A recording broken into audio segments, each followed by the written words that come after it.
When Diana asked Queen Elizabeth, "You know about Camilla, don't you?" The expression on the Queen's face was her answer. At that moment, Diana realized that the Queen also knew about Charles's betrayal. But why hadn't she done anything about it? In the silence of Balmoral Castle, Diana's next words were even more shocking. "I want to divorce Charles." The teacup in the Queen's hand began to tremble. This could be the biggest crisis in royal history. August 15th, 1986. Friday afternoon. A storm was brewing within the dark gray stone walls of Balmoral Castle. When Diana Spencer came to Scotland for summer vacation, she had very different plans. After obtaining evidence of Charles's betrayal, she could no longer remain silent. Diana had learned all the details of Charles's relationship with Camilla with Barry Maniky's help. Photos, witness statements, records of secret meetings. Everything was there. But Diana's real target wasn't Charles. Her real target was Queen Elizabeth.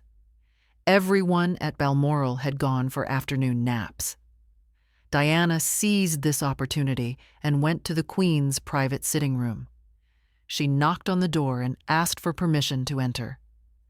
"Your Majesty, may I speak with you about an important matter?" Queen Elizabeth was sitting by the window, looking at the garden. She was 60 years old and a very experienced ruler who had been on the throne for 34 years. She sensed that something was wrong in Diana's tone. "Of course, Diana. Please sit down." Diana sat in the chair across from the Queen. She had a file in her hands. The file contained photos of Charles and Camilla, meeting records, and witness statements. "Your Majesty," Diana began, taking a deep breath, "I know Charles is cheating on me." Queen Elizabeth's facial expression didn't change. She didn't seem surprised at all. "Diana, marriage is a difficult business, sometimes small." "Small problems?" Diana interrupted. "Your Majesty, this isn't a small problem. Charles has been having a secret relationship with Camilla Parker Bowles for years." Queen Elizabeth picked up her teacup and sipped. She still appeared calm. "Diana, such gossip." "It's not gossip." Diana opened the file and spread the photos on the table. "These are evidence. Photos of Charles and Camilla kissing. Records of houses they entered together. Witness statements." Queen Elizabeth looked at the photos. A slight tension appeared on her face, but she still tried to remain calm. "Diana, where did you get these photos?" "That's not important," Diana replied determinedly. "What's important is this. Your son has been deceiving me for years, and I can't stand it anymore." Queen Elizabeth put her cup on the table. "Diana, royal marriages are complex. They may not always be romantic, but may not always be romantic?" Diana's voice began to rise. "Your Majesty, I'm a 25-year-old woman. I'm the mother of 2 children, and my husband is cheating on me for another woman. Diana, please calm down." "I can't calm down." Diana stood up. "Because you knew too, didn't you?" This question hung in the air. Queen Elizabeth's facial expression changed. Diana had hit the right spot. "Diana, what do you mean?" "You know about Camilla, don't you?" Diana asked directly. "You know about Charles's relationship with her." Queen Elizabeth remained silent for a long time. Then she took a deep breath. "Diana, some things are complex. Is that a yes?" Queen Elizabeth looked out the window. "Charles and Camilla have known each other for a long time. They were together in their youth." Diana was shocked. "And you knew this?" "Yes." "Even when Charles married me?" Queen Elizabeth nodded. "Yes." Diana felt as if struck by lightning. "And you did nothing?" "Diana, suitable marriages are necessary for the royal family. Camilla wasn't suitable at that time." "You were suitable?" Diana's voice trembled with anger. Am I just a suitable wife? Don't love and affection matter at all? In the royal family, duty comes first, Queen Elizabeth replied coldly. What about me? Don't my feelings, my happiness matter at all? Queen Elizabeth looked at Diana. You are the Princess of Wales. This is a great honor and responsibility. This feels like a punishment. Diana laughed bitterly. You allow Charles to marry someone he doesn't love and cheat on me because I'm suitable. Diana, this isn't something to think about that way. Diana sat across from the Queen and looked directly at her. Your Majesty, I want to divorce Charles. The teacup in Queen Elizabeth's hand began to tremble. She wasn't expecting these words at all. What did you say? I want a divorce. I want to leave this marriage and live a real life. Diana, this is impossible. You are the Princess of Wales. You cannot divorce. Why can't I divorce? Diana insisted. Charles is cheating on me. I'm unhappy. My children see an unhappy mother. Because the royal family doesn't divorce, Queen Elizabeth said decisively. This is against tradition. Which tradition? Diana stood up. The tradition of women whose husbands cheat staying silent. Diana, please. No, Diana shouted. I won't be part of this anymore. If Charles wants Camilla, let him have her. Let me be free too. Queen Elizabeth also stood up. Diana, you don't know what you're doing. If you divorce, you'll lose everything. What will I lose? A marriage that promises no happiness? A husband who doesn't love me? You'll lose your title. You'll lose your money. You'll lose your children. This last word made Diana pause. The children? Yes, Queen Elizabeth continued coldly. William and Harry are children of the royal family. If you divorce, you'll lose custody of them. Diana's world turned upside down. That's not possible. I'm their mother. You'll be an ex-princess. The children will stay with the royal family. Diana sat down. She hadn't expected this threat at all. You can't do this. Diana, we are the royal family. We can do anything. Diana thought for a long time. Then she raised her head and looked at the Queen. Then I'll speak to the press, too. Queen Elizabeth froze. What? I'll tell the press about Charles's betrayal, about you knowing it, about how you used me. Diana, you can't do that. Why can't I? You're threatening to separate me from my children. I'll use my own weapon, too. Queen Elizabeth realized this was a real crisis. Diana was no longer the silent woman she used to be. She was now a strong woman, ready to fight. Diana, what do you want? I want Charles to leave Camilla. I want him to be faithful to me, or I want not to lose my children when I divorce. The first is not possible, Queen Elizabeth admitted. Why? Because Charles truly loves Camilla. You were a suitable marriage choice, but she is his love. Diana's heart was shattered when she heard these words. Then what about the divorce and my children? Queen Elizabeth thought. Diana, if you stay quiet, if you don't escalate this crisis, we can talk about your children. What kind of agreement? You remain officially married but live separately. Charles continues his life. You continue yours. The children spend time with both of you. Diana considered this offer. It wasn't ideal, but at least she wasn't losing her children. And what will we tell the press? Nothing. Officially, everything will appear normal. So how will I react to Charles continuing to meet Camilla secretly? Queen Elizabeth shrugged. You continue your own life too. Diana understood what she meant. The Queen was implying that she could also be with others. Your Majesty, this isn't a marriage. This is a fake show. Royal marriages can be fake shows, Queen Elizabeth said coldly. What matters is the external appearance. Diana stood up. I accept your offer. But I have one condition. What is it? If Charles humiliates me again, if this situation leaks to the media, I'll tell everything too. About you knowing how I was used, everything. Queen Elizabeth nodded. Agreed. Diana gathered her file and walked toward the door. She stopped at the door and turned back. Your Majesty, one last question. Have you ever regretted it? Marrying me to Charles? Queen Elizabeth thought for a long time. Diana, I made the right decision for the throne. Personal feelings come second. What about Charles? Does he regret it? I don't know what Charles feels, but he's doing his duty.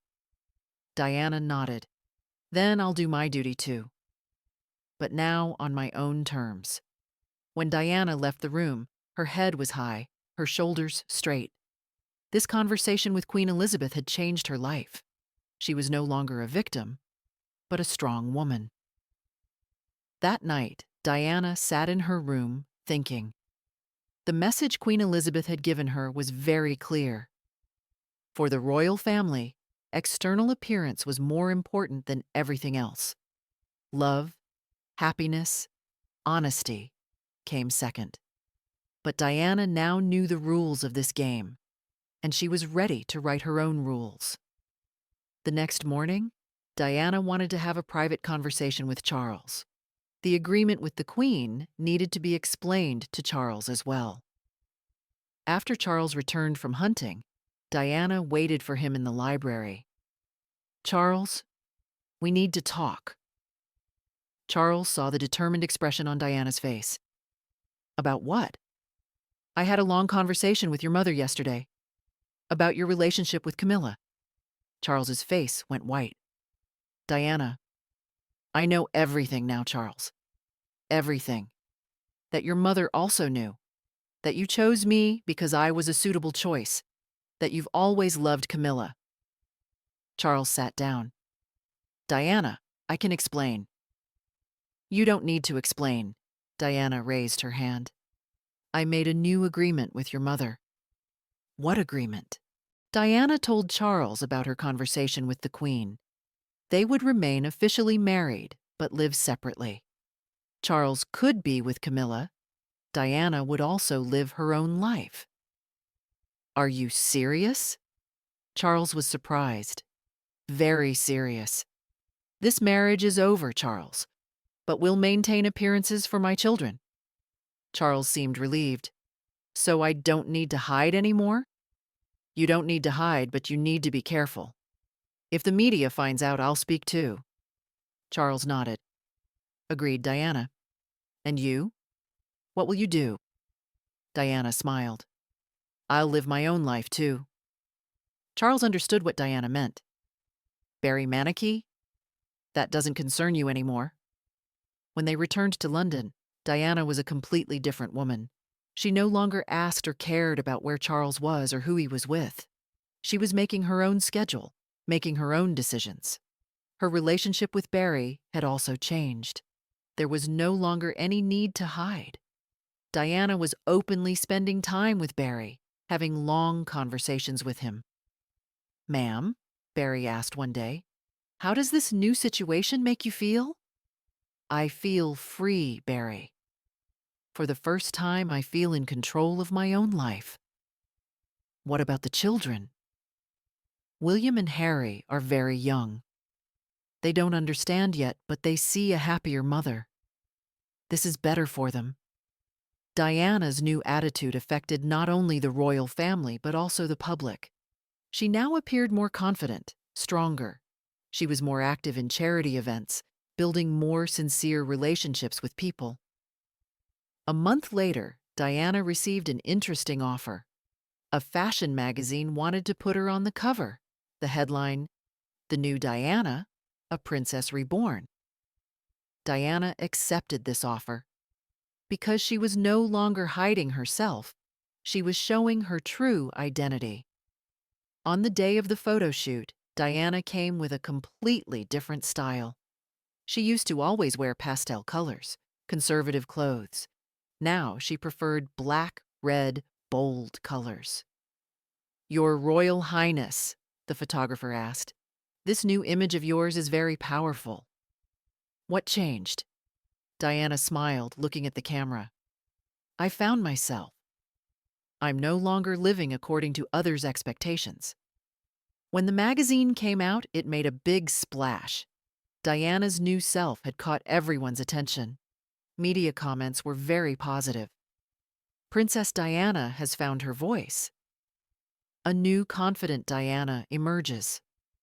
The princess who refused to be broken. But the most important comment came from Queen Elizabeth. She called Diana privately to her palace. "Diana, what does this magazine shoot mean?" "Your Majesty, as we agreed, I'm living my own life." "But this is very attention-grabbing. People will ask questions." Diana shrugged. "I'll answer their questions myself." Queen Elizabeth realized that Diana was no longer under her control.